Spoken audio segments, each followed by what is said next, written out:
प्रभु यीशु मसीह के पवित्र नाम का धन्यवाद हो। एक वचन को हमने यहाँ पर पढ़ा है।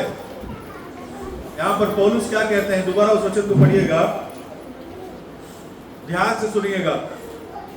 क्योंकि हम सब ने क्या यहूदी हो, क्या यूनानी, क्या दास हो, क्या क्या स्वतंत्र, एक ही आत्मा के द्वारा एक देह होने के लिए बपतिस्मा लिया। हमने बपतिस्मा लिया है और हम सब को एक ही आत्मा पिलाया गया है। पौलुस इस वचन के द्वारा क्या बात बताना चाहते हैं, ये इस समय में कैसे जुड़ा हुआ है और कलीसिया को परमेश्वर ने समय समय से कैसे बनाया है, पुराने करार में इसका क्या छाव है, इन चीजों के बारे में थोड़ा हम देखते हैं। थोड़ा ध्यान से सुन लीजिएगा। मैं चाहता हूं कि आप सभी लोग ध्यान से सुने, क्योंकि ये जो है हमने 2-3 साल लगातार हमने विश्वास के वचन सुने, परमेश्वर के अद्भुत कामों के बारे में हमने देखा, परमेश्वर के क्रियाओं के बारे में देखा, परमेश्वर क्रूस पर हमारे लिए मारे गए और सब देखा हमने। लेकिन परमेश्वर अपने लिए इस संसार में एक कलीसिया को तैयार किया है। ये जो हम समय पर बैठे हैं, इस समय में क्या होना है, इसका जानकारी हमें क्या होना चाहिए, जरूर होना चाहिए। अगर उस चीज का जानकारी अगर नहीं होगा तो हम परमेश्वर के आगमन के लिए क्या नहीं हो पाएंगे, तैयार नहीं हो पाएंगे। तो हमें अपने इस वर्तमान स्थिति में क्या होना है, क्या चल रहा है, परमेश्वर के कलाम के अनुसार बाहर से हमें देखने की जरूरत नहीं है। हमें इन चीजों का क्या होना चाहिए, जानकारी होना चाहिए, ताकि हम अपने आप को क्या कर सके, तैयार कर सके, वचन के अनुसार तैयार कर सके। यहां पर पौलुस कहते हैं कि एक ही आत्मा के द्वारा एक देह होने के लिए, एक आत्मा के द्वारा एक देह होने के लिए परमेश्वर ने क्या किया है, हम सब ने बपतिस्मा लिया है। अब एक आत्मा कौन सा आत्मा है, वो हम सभी लोग जानते हैं कि पतरस ने जो उठकर प्रचार किया था कि आप सभी लोग मन फिराकर पश्चाताप कर क्या करो, प्रभु यीशु मसीह के नाम से बपतिस्मा ले लो, तब पवित्र आत्मा का वरदान आप सभी को क्या मिलेगा, जरूर मिलेगा। ये वो पवित्र आत्मा के बारे में यहाँ पर पौलुस कहते हैं, एक ही आत्मा, वो प्रभु यीशु मसीह ने जो हमें प्रतिज्ञा के रूप में दिया था। यूहन्ना 14:26 वचन के अंदर परमेश्वर ने कहा था कि मैं तुम्हें क्या करूंगा, अपने आत्मा को दूंगा। उस वचन को पढ़िएगा, यूहन्ना का किताब 14:26 वचन को पढ़िएगा। नए करार के अंदर ये यूहन्ना का पुस्तक, बच्चे लोग शांत। परंतु सहायक, देखिए, परंतु सहायक अर्थात पवित्र आत्मा जिसे पिता मेरे नाम से भेजेगा, पिता क्या करेगा, मेरे नाम से भेजेगा, वह तुम्हें सब बातें सिखाएगा, वह तुम्हें सारे बातों को सिखाएगा। परमेश्वर ने प्रतिज्ञा दिया था कि परमेश्वर क्या करने वाला है, मेरे नाम पर पवित्र आत्मा को भेजने वाला है। वो पवित्र आत्मा क्या करेगा, आपके लिए प्रतिज्ञा के रूप में दिया गया है। वही पवित्र आत्मा से हमें क्या करना है, बपतिस्मा लेना है। एक ही आत्मा के द्वारा हम सभी को क्या करना है, बपतिस्मा लेना है। और वो एक आत्मा का द्वारा जो बपतिस्मा लिया है, वो हमें क्या करता है, एक देह में जोड़ता है। अब ये देह क्या है, ये देह किसे बताता है, ये देह जो है, परमेश्वर ने इस धरती पर एक कलीसिया को क्या किया है, बनाया है। प्रभु यीशु मसीह क्रूस पर मारे जाने के बाद, उससे पहले हम एक वचन को पढ़ते हैं, मत्ती का किताब 16वां अध्याय 18वें वचन को पढ़िएगा। मत्ती का किताब नए करार में 16वां अध्याय 18वां वचन। और मैं भी तुझसे कहता हूँ कि तू पतरस है। यहाँ पर पतरस को देखकर परमेश्वर एक शब्द कहते हैं कि तू पतरस है, और मैं इस पत्थर, पतरस का मतलब क्या है? पत्थर। और इस पत्थर के ऊपर क्या करूंगा मैं? अपनी कलीसिया बनाऊंगा। अपना एक कलीसिया को बनाऊंगा। परमेश्वर कहते हैं कि पतरस नामक जो पत्थर है, उस पत्थर के ऊपर क्या करने वाला हूं? एक कलीसिया को बांधूंगा। यहाँ पर पतरस नामक पत्थर नहीं है। पत्थर किसे बताता है? इस समय में जो प्रकटीकरण है, परमेश्वर ने अपने आप को जो इस संसार में प्रकट किया है, उसका जो गुप्त बातें जो परमेश्वर ने कलाम के द्वारा हमें यहाँ पर समझाया है, उस गुप्त बातों को जो परमेश्वर ने यहाँ पर बाहर लेकर आया है, वो जो प्रकटीकरण है, उसे क्या बोला जाता है? वो पत्थर है। उस पत्थर के ऊपर परमेश्वर क्या करने वाले हैं? वो पत्थर नींव का पत्थर है। पतरस ने ही उठकर पेंतिकोस्त के दिन में बोला था ना कि आप सभी लोग क्या करो, प्रभु यीशु मसीह के नाम से बपतिस्मा लो करके कहा था। एक ही खुदा के बारे में उसने क्या किया था? पूरे संसार में प्रचार किया था। वो जो नींव है, वो जो प्रकटीकरण का जो नींव है, उस नींव के ऊपर परमेश्वर क्या करते हैं? एक कलीसिया को बनाते हैं। इस कलीसिया का शुरुआत और भी आपको देखना है तो मैं और भी बताता हूं। प्रेरितों का काम, उसका दूसरा अध्याय, उसके आखिरी वचन को पढ़िएगा।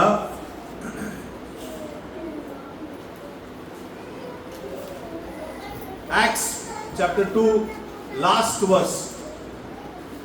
प्रेरितों के काम दूसरा अध्याय, उसका आखिरी वचन।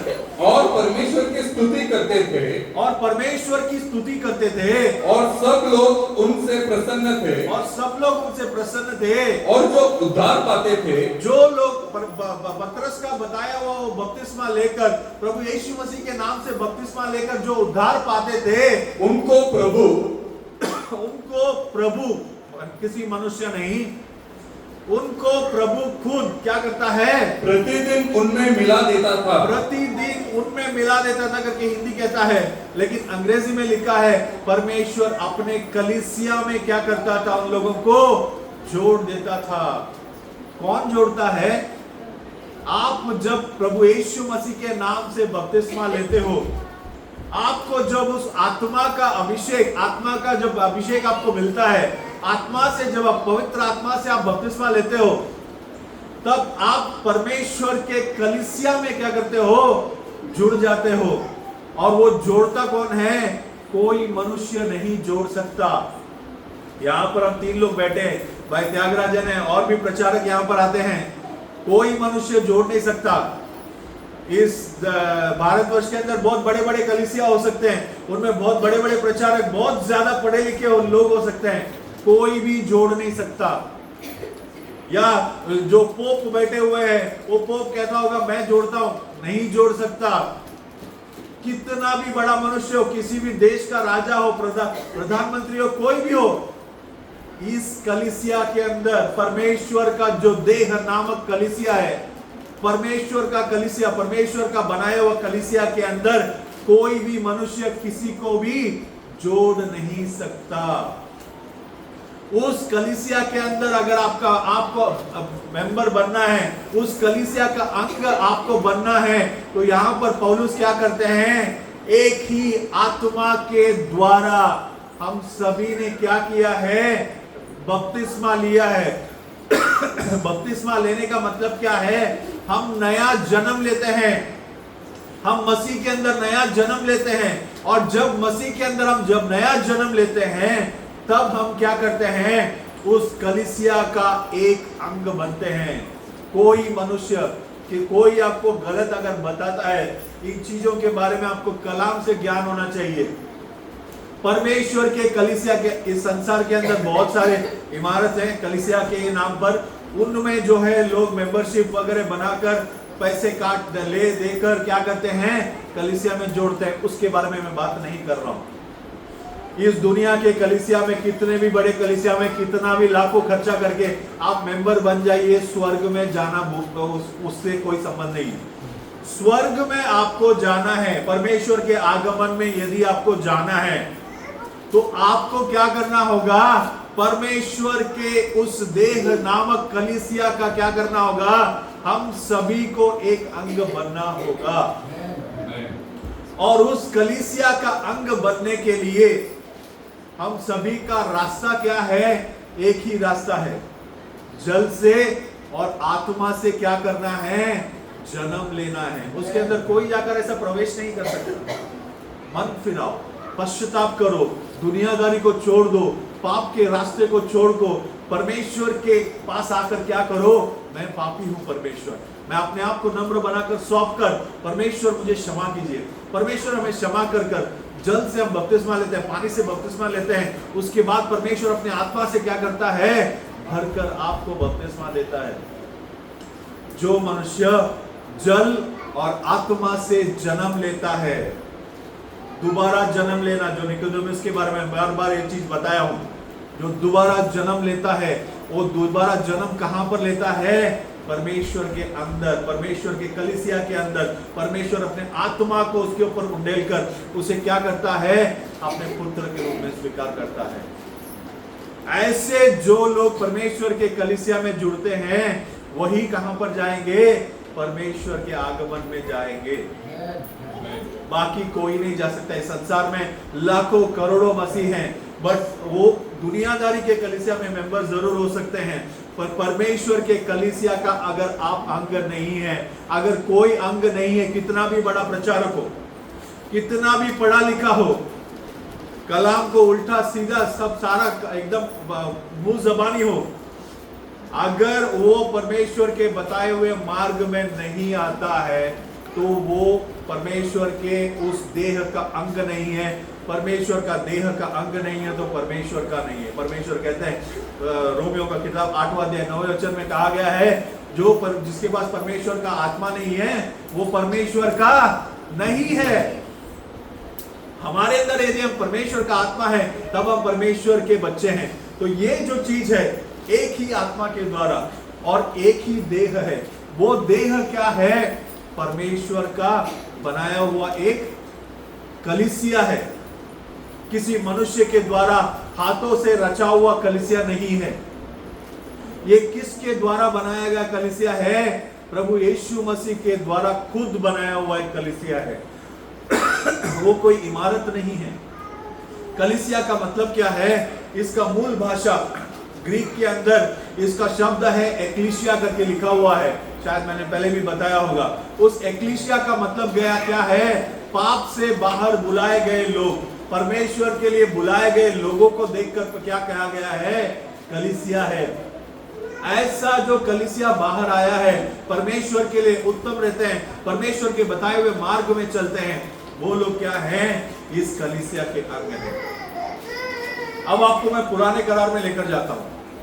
ये कलीसिया, ठीक है, एक कलीसिया बनाने का मकसद क्या है, परमेश्वर का अपना एक, इस संसार में पाप बहुत बढ़ गया है, इस संसार में पूरा दुनिया में पाप बढ़ गया है। यहूदियों को परमेश्वर ने चुना था, लेकिन यहूदियों ने क्या कर दिया, उस प्रभु यीशु मसीह को टुकरा दिया, ले जाकर क्रूस पर बलि चढ़ा दिया।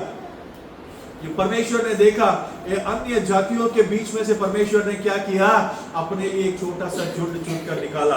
वो जो झुंड जो इस कलीसिया में जुड़ता है, जो परमेश्वर के चुने हुए बच्चे हैं, वो इस कलीसिया के अंग बनते हैं। ये परमेश्वर का बनाया हुआ कलीसिया है। इस कलीसिया के अंदर अगर हम देखते हैं तो ये कलीसिया को परमेश्वर ने क्या किया है, अपने लिए बनाया है। ये कलीसिया को बनाने का मकसद क्या है, एक कलीसिया इसलिए बनाया है ताकि परमेश्वर एक झुंड के लोग जो अन्य जाति में से, उसके लिए एक दुल्हन के रूप में परमेश्वर ने क्या किया है, चुन कर लिया है। ये सब एक सिंबल है, चिन्ह के रूप में बताया गया है। परमेश्वर ने एक झुंड के लोगों को अपने लिए क्या किया है, चुन के लिया है। समय समय पर परमेश्वर इस क्रूस पर मारे जाकर उठा लिए जाने के बाद पहला कलीसिया जो बना पेंटेकोस्त के दिन में, 2000 लोग वहां पर क्या किए उन्होंने, 3000 लोग, लगभग 3000 लोगों ने क्या किया है, बपतिस्मा लेकर परमेश्वर के कलीसिया में जुड़ा। ये सबसे पहला बना हुआ कलीसिया है। इसके बाद समय समय पर लगभग क्या हो चुका है, 2025 वर्ष क्या हो चुका है, गुजर चुका है। प्रभु यीशु मसीह के क्रूस पर मारे जाकर उठा ले जाने के बाद आज कितना वर्ष गुजर चुका है, 2025 वर्ष गुजर चुका है। ये 2025 वर्ष में परमेश्वर ने अपने लिए हर समय में, हर पीढ़ी में क्या किया है, अपने लिए एक छोटा सा झुंड जो परमेश्वर के वचन को स्वीकार किए, जो परमेश्वर की आत्मा को स्वीकार किए, जो एक नया जन्म के अंदर आए, उन लोगों को परमेश्वर ने क्या किया, उस कलीसिया में जोड़ते गए। बहुत तकलीफों के बीच में, बहुत क्लेश के बीच में लोगों ने क्या किया है, परमेश्वर के नाम के लिए उत्तम उस समय में खड़े रहकर, इतिहास के अंदर हम देखते हैं बहुत लोगों को खून किया गया, बहुत लोगों को जलाया गया, जिंदा जलाया गया, जो परमेश्वर के लिए उत्तम रीति से खड़े थे। ऐसे बहुत सारा इतिहास है, लेकिन उन लोगों ने क्या किया, परमेश्वर को इनकार नहीं किया, परमेश्वर के उत्तम खड़े थे, इस नया जन्म के अंदर आए थे। उन लोगों को परमेश्वर ने क्या किया है, समय समय पर कलीसिया में जोड़ते आए हैं। आज पाप जो है एक ऐसे अवस्था में पहुंच गया है कि जो है परमेश्वर के नजर में वो एक घृणित चीज है। परमेश्वर देखते हैं कि पाप इतना बढ़ चुका है दुनिया में, अपने झुंड के लोगों को परमेश्वर क्या करना चाहता है, उस पाप से हटाकर अपने साथ लेकर जाना चाहता है। पुराने करार में जब हम देखते हैं, ऐसा ही एक संभव हुआ था। नोआ करके एक मनुष्य के समय में इस संसार में बहुत पाप बढ़ चुका था। उत्पत्ति का पुस्तक 6वें अध्याय में आप पढ़ सकते हैं। इस दुनिया में पूरा पाप बढ़ चुका था, और वो पाप कहां पर जाकर पहुंच गया, प्रभु यीशु मसीह के सम्मुख में जाकर पहुंच गया। पूरा दुनिया पाप है, पाप के अंदर मर रहे हैं, एक दूसरे को मार रहे हैं, गाली गलौज, सबको सारे बुराइयां हैं। परमेश्वर ने देखा ये पाप बड़ा संसार के लिए मैंने नहीं बनाया था, मैंने संसार को अच्छे रहने के लिए, लोगों को अच्छी तरीके से रहने के लिए, प्रेम से रहने के लिए मैंने बनाया था। लेकिन ये लोग क्या नहीं कर रहे हैं, उस कामों को करने के, भले कामों को करने का छोड़कर एक दूसरे को मार कर, एक दूसरे के विरुद्ध में काम करके पाप के अंदर पड़े हुए हैं। जब परमेश्वर ने इसे देखा तो परमेश्वर ने क्या निर्णय लिया, इस धरती को मैं क्या करूंगा, पानी से नाश करूंगा। तब परमेश्वर ने धरती में जब देखा तो एक व्यक्ति वहां पर क्या दिखा, धर्मी जन पाया गया। वो व्यक्ति का नाम क्या था, नोआ। उस नोआ को परमेश्वर ने धर्मी पाकर, उस नोआ को उस पानी के जल प्रलय से बचाने के लिए परमेश्वर ने एक काम बताया। उसे क्या काम बताया, उसे बोला तू एक क्या कर, नाव बना। उत्पत्ति का पुस्तक में पढ़िएगा उस वचन को, 6वां अध्याय 14वें वचन को पढ़िएगा।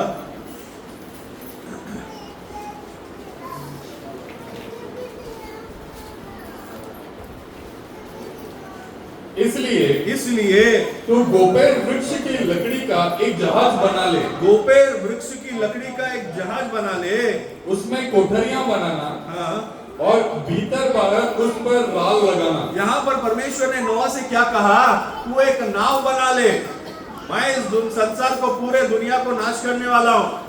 यहाँ पर जितने लोग पाप में पड़े सबको मैं नाश करने वाला हूँ, जानवर, पशु, पक्षी, सबको मैं नाश करने वाला हूँ। ये धरती को मैंने अच्छाई के लिए बनाया था, पर लोग कहां पर पड़े हैं, पाप के अंदर पड़े हैं। मुझे इस धरती से अभी कोई भी लगाव नहीं है, इस धरती के लोग सारे पापी हो चुके हैं, मैं इस धरती को नाश करने वाला हूं। लेकिन इस धरती पर तू धर्मी जन है, मैं तुझे और तेरे परिवार को क्या करना चाहता हूं, इस जल प्रलय से बचाना चाहता हूं। इसलिए तू एक क्या कर, एक नाव बना।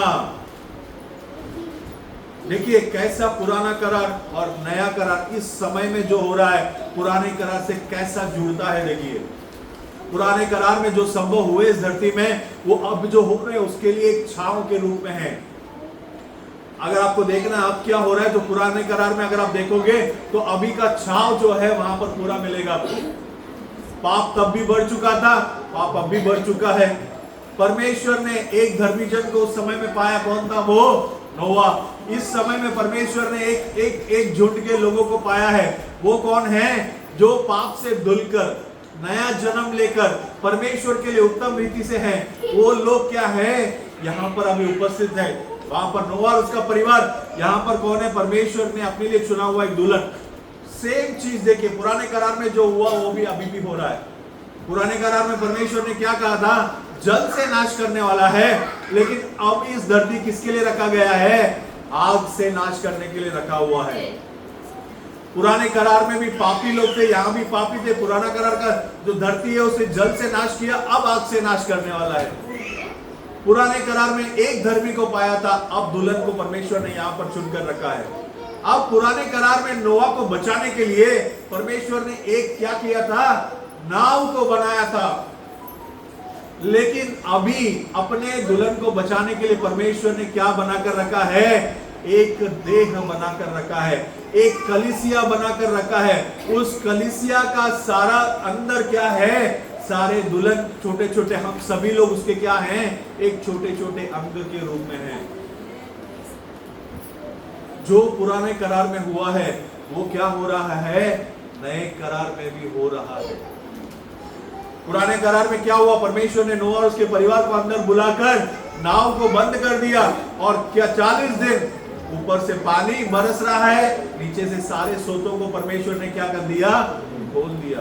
पूरा धरती में पानी पानी, कोई जानवर नहीं, कोई मनुष्य नहीं। जो नाव के बाहर जितने लोग थे सब क्या हो गए? नाश हो गए।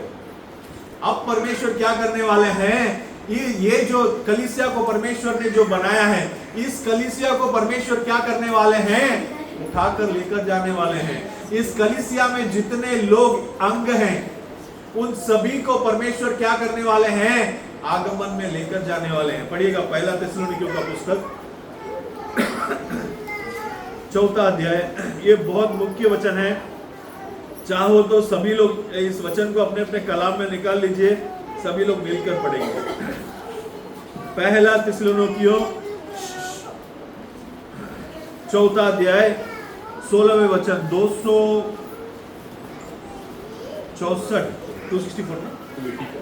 284वें पन्ने पर है 16वां वचन, 284वें पन्ने पर है नए करार में। क्योंकि, एक मिनट, सभी लोग ले लीजिएगा, हम सभी लोग मिलकर इस वचन को पढ़ते हैं।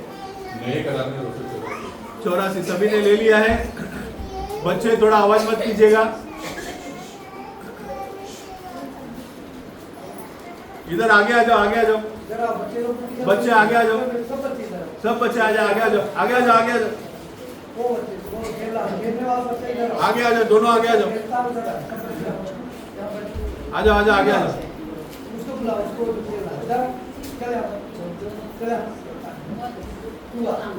आ जाओ, आ जाओ, आ जाओ, आगे आ जाओ। अलग अलग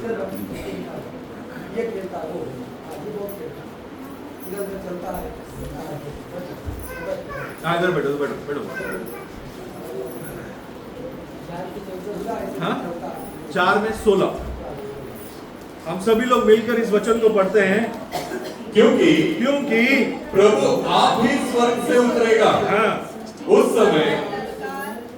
उस समय ललकार और प्रधान दूत का शब्द सुनाई देगा, और परमेश्वर की तुरही फूंकी जाएगी। हाँ, और जो मसीहा में मरे हैं वे पहले जी उठेंगे। जो मसीह में मरे हैं वो पहले क्या करेंगे? जी उठेंगे। आगे बढ़िएगा। तब हम जो जीवित और बचे रहेंगे उनके साथ बादलों पर उठा लिए जाएंगे। क्या होने वाले हैं? क्या पढ़ा है आपने अभी? बादलों पर उठा ले जाएंगे। ये मेरा शब्द नहीं है, आपके हाथों में जो कलाम है आप ही ने पढ़ा है। परमेश्वर का पवित्र कलाम में जो लिखा गया है, पौलुस के द्वारा परमेश्वर ने जो वचन दिया है, क्या होने वाला है? दोबारा 16वां वचन पढ़ता हूं, सुनिए। क्योंकि प्रभु आप ही स्वर्ग से उतरेगा। परमेश्वर कहां से उतरने वाले हैं? स्वर्ग से उतरने वाले हैं। हाँ, उस समय ललकार और प्रधान दूत का शब्द सुनाई देगा। प्रधान दूत के शब्द सुनाई देगा, और परमेश्वर की तुरही फूंकी जाएगी। तीन चीज यहाँ पर बोला गया है। इसके बारे में मैं अभी एक्सप्लेन नहीं करता हूँ, वो और थोड़ा गहरा, थोड़ा गुप्त बात है, उसके बारे में किसी और दिन बात करेंगे। मैंने ये 3 चीज ध्यान रख लीजिएगा। एक ललकार है, एक प्रधान दूत का आवाज है, और तीसरा क्या है? परमेश्वर का तुरही फूंका जाएगा। और जब ये 3 बातें होगी, हाँ, और जो मसीह में मरे हैं, तब जो मसीह में मरे हैं, मसीह के अंदर 7 कलीसिया, 2000 साल से ये कलीसिया क्या है? परमेश्वर बना रखा है। इस कलीसिया में हर एक युग में, हर एक पीढ़ी में जो परमेश्वर को स्वीकार कर जो परमेश्वर के अंदर मांस के अनुसार निद्रा में हैं, जो मर चुके हैं मांस के अनुसार, वो क्या करेंगे? जब इस तुरई को सुनेंगे, परमेश्वर के तुरई को जब सुनेंगे, तो मसीह में जो मरे हैं वो क्या करेंगे? पहले जी उठकर बाहर आएंगे। पहले क्या होने वाला है? जब तुरई फूका जाएगा, आखिरी तुरई जब फूका जाएगा, तो मसीह में जो मरे हैं, मर चुके हैं, मसीह को स्वीकार करके नया जन्म लेके परमेश्वर के पवित्र आत्मा को पाके शरीर में 80 साल 100 साल जीकर शरीर के अनुसार मर चुके हैं, वो दफनाए गए जा चुके हैं। वो समय 2000 साल से चलता आ रहा है। आज हम 2025वें वर्ष में हैं, कलीसिया के युग में ये सब चलता आ रहा है। तो वो जब तुरई फूका जाएगा, तो सबसे पहले क्या होगा? जो मसीह के अंदर मरे हैं वो क्या करने वाले हैं? जी उठकर आएंगे। उसके बाद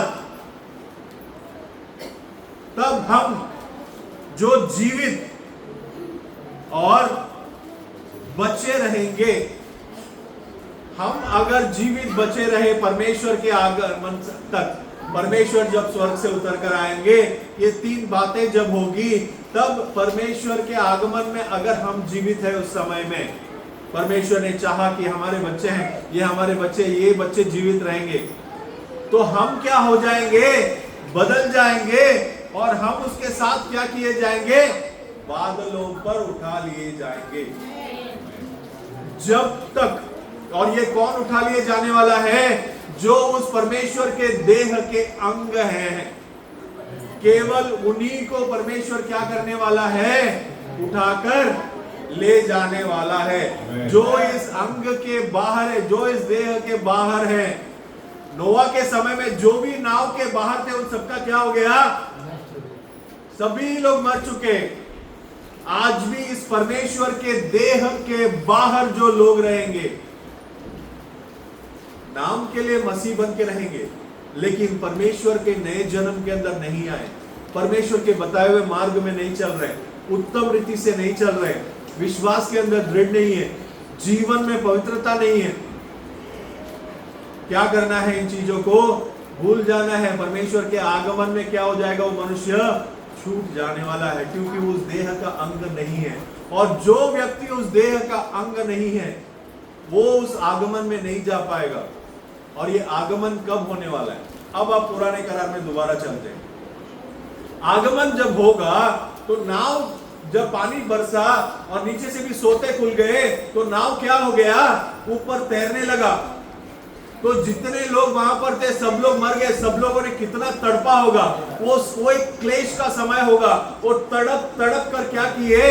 उस पानी के अंदर ही मर गए। अब आप आते हैं, जब परमेश्वर का अपने कलीसिया को परमेश्वर अपने आगमन में जब उठाकर लेकर जाएगा, तब जो बच जाएंगे मनुष्य, इस धरती पर आग के अंदर क्या किया जाएगा? उनको जला जला कर मर जाएंगे। परमेश्वर इस धरती पर जो भी छूट जाएंगे, उनके लिए परमेश्वर ने क्या किया है? केवल न्याय ही रखा है। इसीलिए यहां पर क्या बोला गया है? हम सभी को नया जन्म लेकर उस कलीसिया का क्या करना है? एक अंग बनना है। पुराने करार में जो हुआ वही क्या होने वाला है? अब भी होने वाला है। कलाम में साफ लिखा है, नोआ के दिनों में जो हुआ, वो मनुष्य के पुत्र के दिनों में भी क्या होगा? होगा। पुराने करार में जो हुआ है वो अभी भी होगा। पुराने करार में पाप बढ़ चुका था। आज भी आप देख सकते हैं, आप सब, कोई किसी भी अज्ञात जो परमेश्वर को जो नहीं जानता है, वो भी बोलता है कि पाप क्या हो गया है? अपने चरम पर है। वो इतने उच्च स्थान पर है कि कहीं भी देखो पाप ही पाप है। कोई भी, जहां भी देखो गलत काम होता है, गलत करते हैं, दूसरे के विरुद्ध में काम करते हैं, गाली गलौज, झगड़ा, लड़ाई, देश देश के विरुद्ध में, लोग लोग के विरुद्ध में, जाति जाति के विरुद्ध में, सब चल रहा है। पाप एकदम ऐसे ऊंची अवस्था में है। नोआ के समय में भी वही था। नोआ को परमेश्वर ने एक नाव बनाने के लिए बोला, और उस जल प्रलय से, उस समय का जो दंड था, उससे बचने के लिए परमेश्वर ने क्या किया? नोआ और उसके परिवार को बचाने के लिए एक नाव बनाया। आज जो दंड रखा गया है, उस दंड से बचाने के लिए परमेश्वर अपने लोगों को बचाने के लिए एक देह तैयार किया है। एक ही देह है, एक ही कलीसिया है। और कलीसिया नहीं है, एक ही कलीसिया है। परमेश्वर का कलीसिया कितना है? एक ही कलीसिया है। इस दुनिया में हजारों कलीसियाएं हैं, लेकिन परमेश्वर का कलीसिया कितना है? एक कलीसिया है। इस संसार के हजारों कलीसिया में आप मेंबर हो सकते हैं, लेकिन परमेश्वर के कलीसिया का अंग यदि बनना है तो हमें क्या करना होगा? नए सिरे से जन्म लेना होगा। जब तक हम नए सिरे से जन्म नहीं लेंगे तब तक उस कलीसिया के अंग हम नहीं हो सकते। अब हम और देखते हैं, थोड़ा और गहरा है, पर ध्यान से सुन लीजिएगा क्योंकि ये जानना हमारे लिए जरूरी है। पढ़िएगा, प्रकाशित वाक्य की पुस्तक में आइएगा, पहला अध्याय 4 वचन को पढ़िएगा।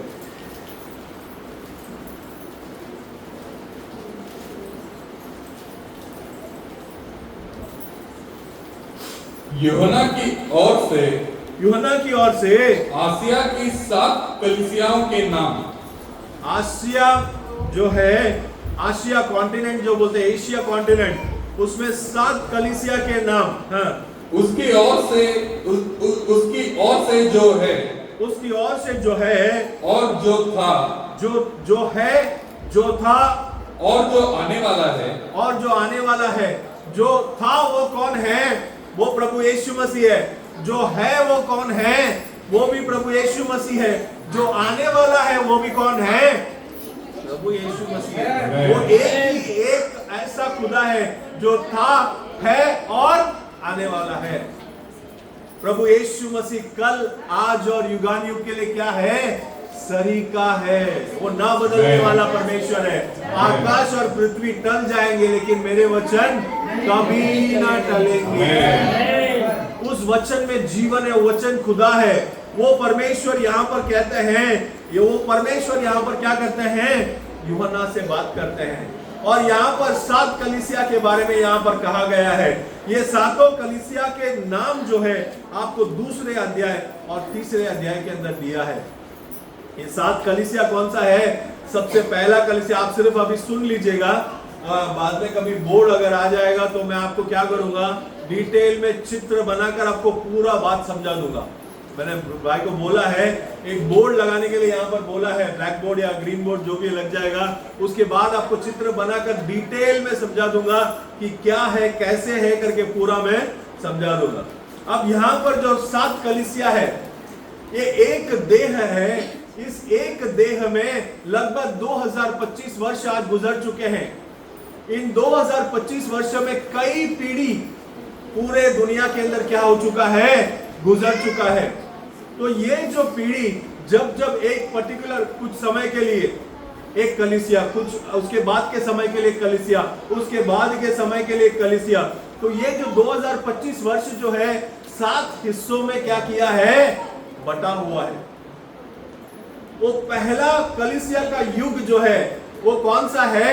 वो एफेसुस का कलीसिया है, जो पेंतेकोस्त के दिन में शुरू हुआ था। वो कलीसिया क्या है? उसका नाम क्या है? वो दूसरे अध्याय में, वो पहले वचन को पढ़िएगा, प्रकाशित वाक्य दूसरा अध्याय पहले वचन को।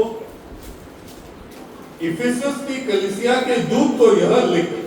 एफेसुस के कलीसिया के दूत को यह लिख। पहला कलीसिया कौन सा है? एफेसुस। इस एफेसुस कलीसिया जो है ये पहला, सबसे पहला कलीसिया बनकर आता है। परमेश्वर के इस जो एक ही देह के अंदर पहला जो कलीसिया का युग है, पहला जो पीढ़ी जो बोल सकते हैं, वो कौन सा कलीसिया का युग है? ये एफेसुस है। इसके बाद उसी में 7वें वचन को पढ़िएगा। जिसके कान हो वह सुन ले। 8वें वचन को। स्मुरना की कलीसिया के दूत को यह लिख। ये दूसरा कलीसिया का युग है। कौन सा युग है? स्मुरना करके कलीसिया का युग है। पहला कलीसिया का युग था एफेसुस, जो लगभग मसीह के आने, इस धरती में आने के बाद 53वें साल से लेकर 170 साल तक, 170वें साल तक ये कलीसिया का युग रहा है। ये कौन सा कलीसिया है? एफेसु का कलीसिया। ये एफेसु का कलीसिया का युग होने के बाद इसका अगला कलीसिया का युग कौन सा है? वो स्मिरना है। ये स्मिरना कलीसिया जो है लगभग 170वें साल से लेकर 312वें साल तक ये कलीसिया का युग चला। ये दूसरा कलीसिया का युग है। उसके बाद तीसरा कलीसिया का नाम देखिए यहाँ पर 12वें वचन को पढ़िएगा। पेरगमुन की कलीसिया के दूत को यह लिख। पेरगमुन करके कलीसिया है, पेरगमुन करके तीसरा कलीसिया का युग आता है। ये तीसरा कलीसिया का युग जो है 312वें वर्ष से लेकर 606वें वर्ष तक ये क्या चला? ये तीसरा कलीसिया का युग चला। इसके बाद चौथे कलीसिया का युग में आते हैं 18वें वचन में, थुआतीरा की कलीसिया के दूत को यह लिख। थुआतीरा करके लिखा हुआ है। ये थुआतीरा का कलीसिया ये कौन सा कलीसिया है? चौथा कलीसिया है। ये चौथा कलीसिया 606 से लेकर 1512वें वर्ष तक क्या किया है? ये कलीसिया का युग सबसे लंबा युग चला है। ये चौथा कलीसिया का युग है। पांचवा कलीसिया ये तीसरा अध्याय में पहले वचन में लिखा हुआ है। सरदीस की कलीसिया के दूत को यह लिख। सरदीस के कलीसिया के युग ये कौन सा कलीसिया है? पांचवा कलीसिया है। ये कब से कब तक था? 1512 से लेकर 1750वें वर्ष तक क्या हुआ? ये कलीसिया का युग चला। ये कलीसिया का युग का नाम, कलीसिया का युग कौन सा था? सरदीस था। इसके बाद छठवां कलीसिया का युग आता है। 7वें वचन को पढ़िएगा उसी में। फिलाडेल्फिया की कलीसिया के दूत को यह लिख। फिलाडेल्फिया के कलीसिया के दूत को यह लिख। ये छठवां कलीसिया है जो 1750 से लेकर 1906 तक ये कलीसिया का युग चला। अब आता है सातवां कलीसिया का युग। 14वें वचन को पढ़िएगा तीसरे अध्याय में। लौदीकिया की कलीसिया के दूत को यह लिख। लौदीकिया के कलीसिया के दूत को यह लिख। ये कौन सा कलीसिया, कितवा कलीसिया का युग है? सातवें कलीसिया का युग है जो 1906 से लेकर जो शुरू हुआ अब तक चला जा रहा है। जब तक परमेश्वर का आगमन तक क्या करेगा? ये सातवां कलीसिया का युग चलता रहेगा।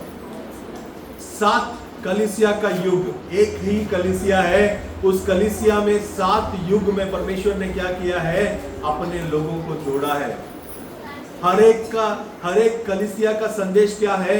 अलग अलग दिया हुआ है। इस दूसरे अध्याय में देखेंगे एफेसु के कलीसिया के दूत को यह लिख। 6 वचन वहां पर लिखे हुए हैं। तो उस कलीसिया के लोग कैसे परमेश्वर के साथ उनका कैसे लगाव था, उन लोगों ने क्या गलतियां की, उस गलतियों को परमेश्वर ने कैसे किया, वो जो कलीसिया के युग में जो लोग विजय प्राप्त करते हैं, उस कलीसिया के युग में जो शैतान के द्वारा जो दिया गया उस परीक्षाओं में जो विजय प्राप्त करते हैं, उनको परमेश्वर ने क्या दिया है? वहां पर एक प्राइज दिया है। हर एक कलीसिया के युग में अगर हम देखते हैं तो ये चीज को परमेश्वर एक संदेश के रूप में दिया है। उस कलीसिया के युग के लोगों ने क्या क्या गलती की, उन लोगों को परमेश्वर ने क्या क्या आशीष दिया है, उस कलीसिया के युग में जो विजय प्राप्त करेगा उनको क्या मिलेगा। 7 कलीसिया का युग बीत चुका है। अब हम कहां पर बैठे हैं? कौन से युग में बैठे हैं? 7वें कलीसिया के युग में बैठे हैं, जो सन 1906 को शुरू हुआ और अब तक क्या कर रहा है? चल रहा है। अब इस 7वां कलीसिया के बारे में कलाम कहता है कि वो अंधा कलीसिया है। ये 14वें वचन से जो है हम पढ़ सकते हैं। तीसरे अध्याय के अंदर प्रकाशित वाक्य में तीसरे अध्याय में 14वें वचन से लेकर 22वें वचन तक पूरा 7वें कलीसिया के बारे में लिखा है। इसमें क्या लिखा है? 7वां कलीसिया के लोग कैसे हैं? अंधे हैं। वो लोग देख नहीं पाते हैं कि इस समय में क्या होना है, इस समय में क्या हो रहा है, इस समय में परमेश्वर का वचन को कैसे चलना है, परमेश्वर के वचन का समझ क्या है, परमेश्वर का वचन के प्रकटीकरण को क्या नहीं कर पाते हैं। वो लोग देख नहीं पाते, समझ नहीं पाते हैं। आप कितना भी बोलो कि कलाम के अनुसार एक ही खुदा है करके, वो क्या बोलेगा? एक नहीं, कितना है? 3 है करके बोलेगा। वो लोग देख नहीं पाते हैं, समझ नहीं पाते हैं, परमेश्वर के वचन को क्या नहीं कर पाते हैं? स्वीकार नहीं कर पाते हैं। इस 7वें कलीसिया के युग के बारे में यहाँ पर लिखा है। इस 7वें कलीसिया ने परमेश्वर को क्या किया? बाहर रख दिया। परमेश्वर क्या कहता है? उसी में पढ़िएगा।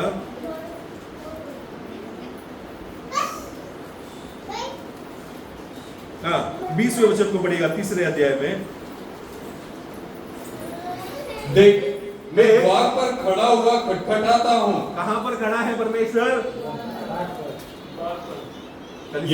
कलीसिया के लोगों ने परमेश्वर को कहां पर छोड़ दिया?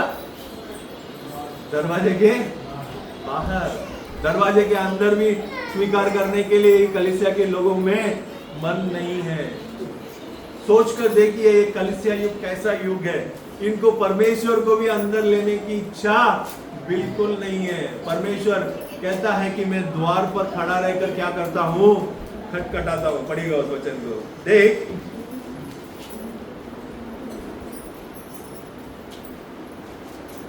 हाँ, 20वां वचन। देख मैं द्वार पर खड़ा हुआ खटखटाता हूँ। द्वार पर खड़ा रहकर खटखटाता हूँ। हाँ। यदि कोई मेरा शब्द सुनकर द्वार खोलेगा, कोई मेरा शब्द को सुनकर द्वार को खोलेगा, तो मैं उसके पास भीतर आकर उसके हृदय में खड़ा रहकर मैं खटखटाता हूँ। कोई अगर दरवाजा अगर खोल देगा, अपने हृदय के द्वार को अगर खोल देगा, तो मैं उसके भीतर प्रवेश कर उसके साथ भोजन करूंगा, और वह मेरे साथ। परमेश्वर आपके हृदय को चाहता है।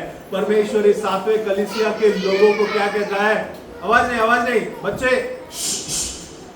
इस 7वें कलीसिया के युग में के लोगों को देखकर परमेश्वर क्या कहता है? मैं द्वार पर खड़ा रहकर खटखटाता हूं। यदि कोई अपने हृदय के द्वार को खोल दे और मुझे स्वीकार कर ले, तो मैं क्या करूंगा? उसके भीतर प्रवेश कर उसके साथ भोजन करूंगा और वो मेरे साथ भोजन करेगा। इस 7वां कलीसिया के युग में हम बैठे हैं। हम भी इसी कलीसिया के युग में हैं। क्या हमने परमेश्वर को बाहर रखा है? क्या हमारे हृदय के द्वार पर परमेश्वर खटखटा रहा है? क्या कि आप बेटा मेरे लिए क्या कर? द्वार को खोल दे, मेरे लिए अपने हृदय को खोल दे, मैं तेरे हृदय के अंदर प्रवेश करना चाहता हूं। कैसा बुरा अवस्था है देखिए ये 7वें कलीसिया के लोगों का। वो पर जानते भी नहीं है कि परमेश्वर क्या कर रहा है? द्वार पर खड़ा है। अंधे लोग हैं। अंधापन, इतना अंधापन है कि परमेश्वर वहां पर खड़ा रहकर सामने से पुकारता है कि मेरी आवाज को सुनो, मेरे वचन को सुनो, मेरे वचन को पालन करो, मुझे स्वीकार करो, अपने हृदय में मुझे स्वीकार करो। लेकिन ये लोग क्या हैं? बिल्कुल ठस का मस नहीं हो रहे हैं। कैसी बुरी अवस्था है ये 7वां कलीसिया के युग में। ये किसी और के बारे में नहीं लिखा है। किसके बारे में लिखा है? हमारे बारे में लिखा है। ऐसे हमें लेना है। ये 7वां कलीसिया का युग है। इस युग के लोगों के बारे में जो 1906 से लेकर अब परमेश्वर के आगमन तक यही कलीसिया का युग रहेगा। तो इस कलीसिया के युग के लोगों के बारे में क्या किया है? यहां पर लिखा हुआ है। हमारी अवस्था कैसी है? हमने क्या क्या देखा आज? एक ही कलीसिया, एक ही देह है। एक ही देह का हमें क्या होना है? अंग होना है। और उस देह का अंग होना है तो कैसे हम उसके अंग होंगे? कैसे हम उसके देह के अंग होंगे? बताइए।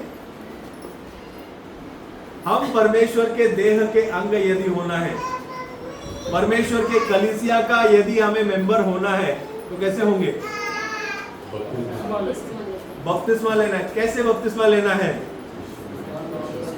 जल से और आत्मा से, प्रभु यीशु मसीह के नाम से बपतिस्मा लेना है। एक ही खुदा है, लेकिन कैसे लेना है?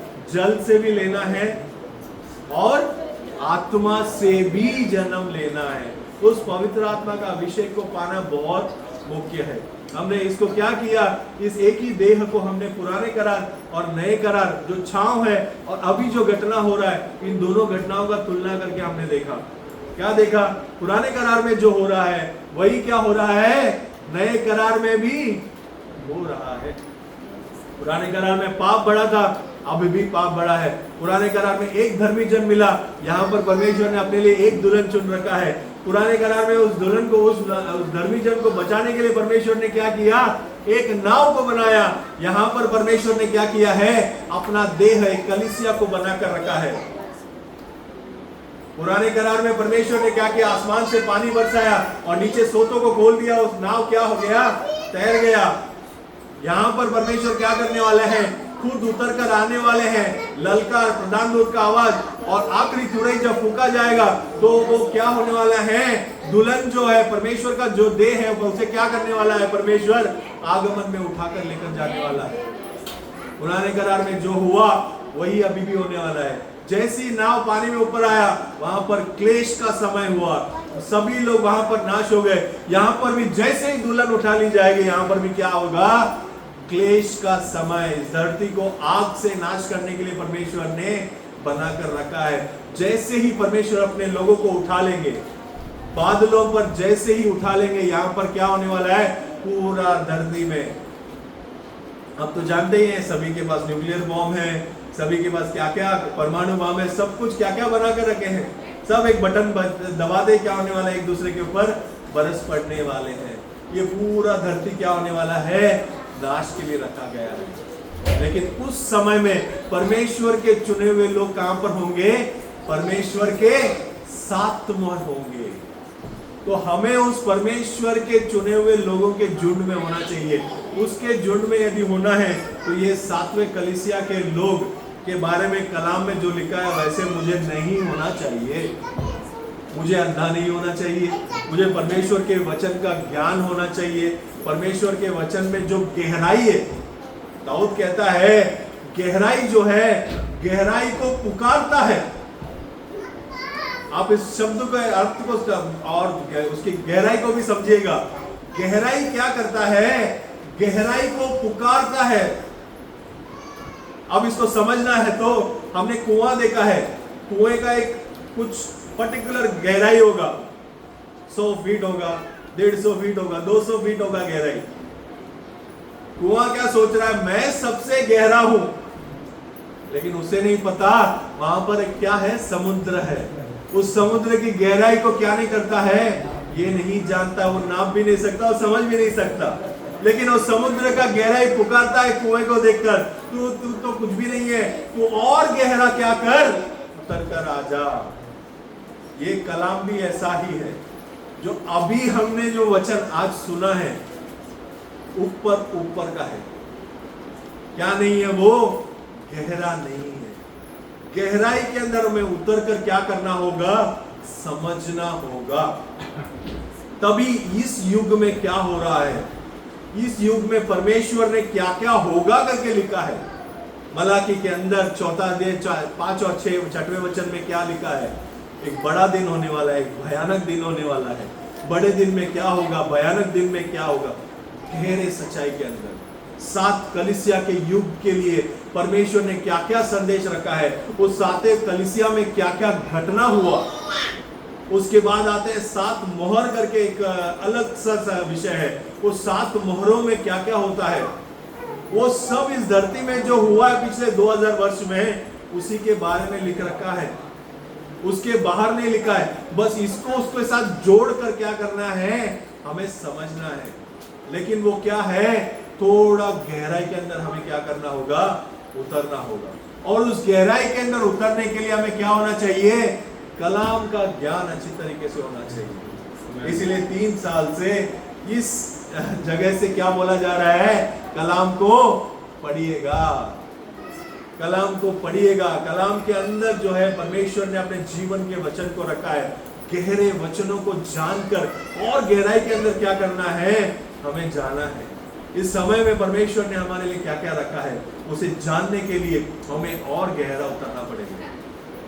परमेश्वर अपने आगमन में क्या करने वाला है, अपने बच्चों को ले जाने वाला है। उस आगमन में हमें जाने के लिए क्या करना है, हमें तैयार होना है। आइए हम सभी लोग मिलकर प्रार्थना करते हैं। सभी लोग मिलकर एक मन होकर खड़े हो जाते हैं, परमेश्वर के सम्मुख में एक मन होकर हम सभी लोग मिलकर प्रार्थना करेंगे।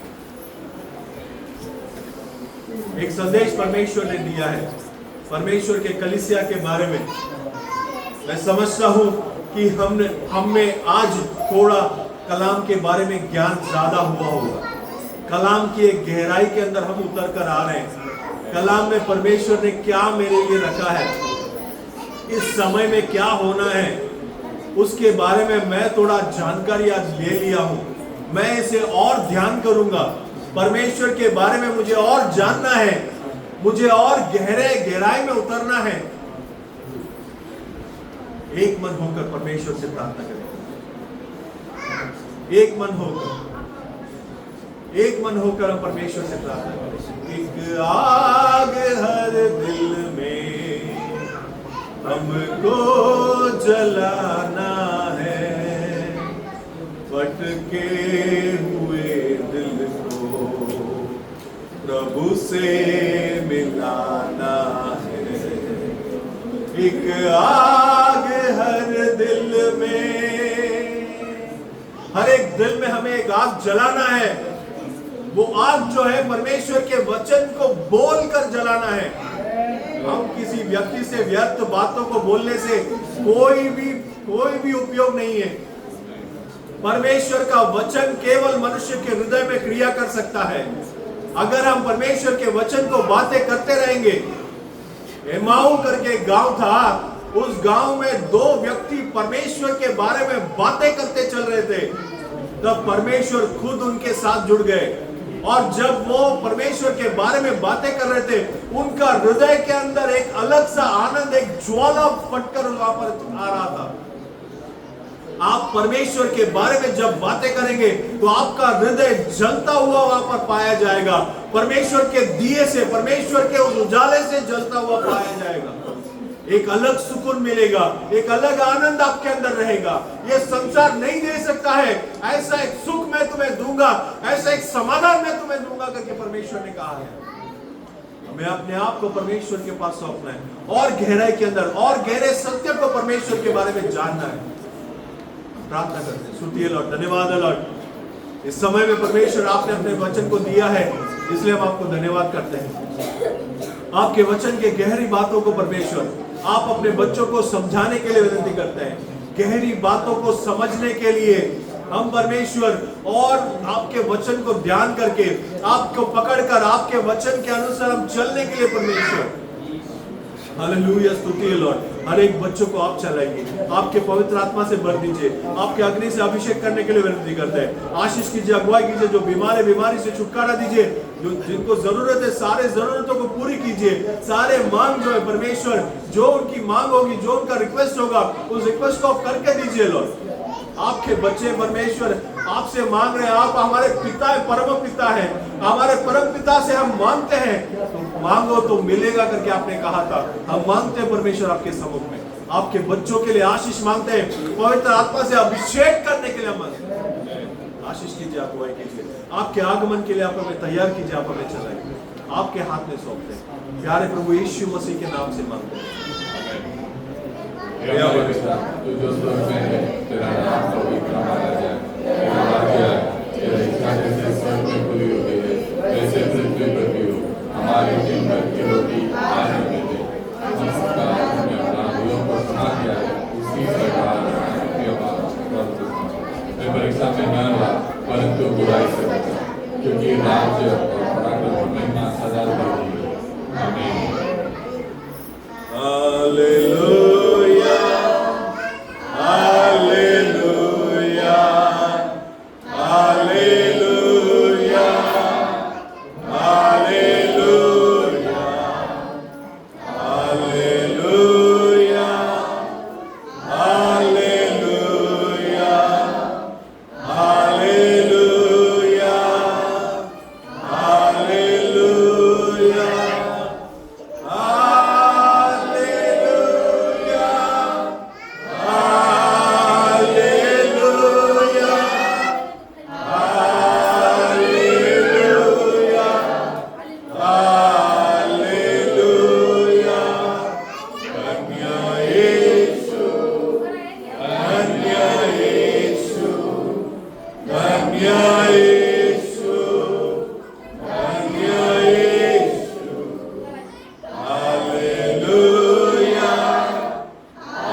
हमारे साथ, हमारे परिवार के साथ प्रभु यीशु मसीह के आगमन तक बने रहेंगे। आमीन। हालेलुया। जय मसीह की।